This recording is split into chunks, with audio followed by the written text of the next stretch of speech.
We have some PBA rumors for you guys. First is nag-story si Vic Manuel sa kanyang Facebook na may tumawag sa kanya and he wrote it PBA at 11:30 PM. And sa next slide, pag-iisipan niya, tulog muna siya. Tapos merong picture nila ni Calvin Abueva noong Alaska days nila. Sa first hints, akala ko is parang Titan Ultra yung punta ni Vic Manuel kasi nandun nga si Calvin. Kasi in need nga naman ng frontline yung team and naghahabol sila sa number 8 kung mapanalo nila yung remaining games. And getting a veteran na fresh pa sa MPBL stint is reasonable naman pero parang iba yata. Sa ngayon kasi for me question pa rin yung pagiging competitive ng Titan Ultra. Though let's give them the benefit of the doubt na first conference pa lang naman and hindi pa nila alam kung sino ba talaga sila. And recently, sinabi mismo ng team na willing silang i-trade lahat ng players except kay Calvin Abueva.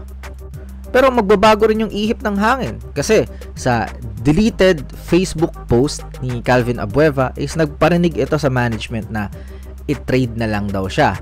And what's going on with Titan Ultra? Anong meron sa loob? Bakit ganito yung reaction ni The Beast? Or this is another story para makalipat siya ng team? I also have some tricky pero it's not for me to disclose. I will just ask sa comment section para hulaan natin kung ano yung plano ng Titan Ultra sa liga. Are they here to compete or something else? Sa ngayon kasi wala talagang clear direction yung team and ano ba yung aabangan natin sa kanila? Going back to Vic Manuel, nag-post ulit siya ng happy birthday kay Coach Danny Ildefonso with a caption na see you soon. Tapos picture ulit nila ni Calvin Abueva na para bang magiging mag-teammate ulit sila sa PBA. And syempre, ano pa nga ba yung pupuntahan? Vic Manuel and Calvin Abueva to converge 5xers. Kaso paano? Si Vic Manuel, madali lang. He can sign with the team anytime and he can play right away. Kasi yun nga, kondisyon pa si Vic and maganda yung pinakita niya sa MPBL playoffs. Kaya no question na magkaroon ulit siya ng PBA call-up kasi deserve niya naman.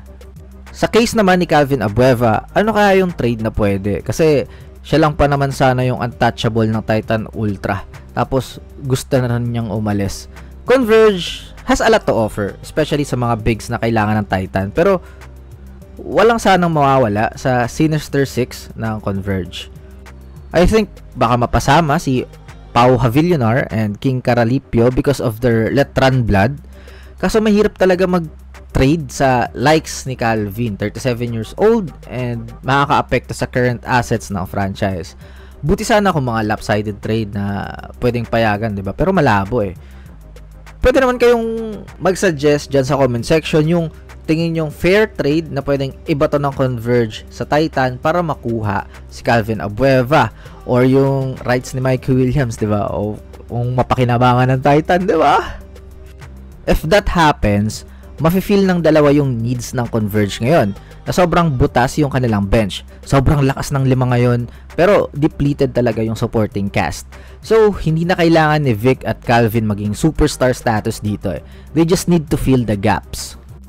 Sana matanggap nila yung ganung role, maging reliever ni Justin Arana, Justin Baltasar, tsaka maging veteran mentor sa mga young guys.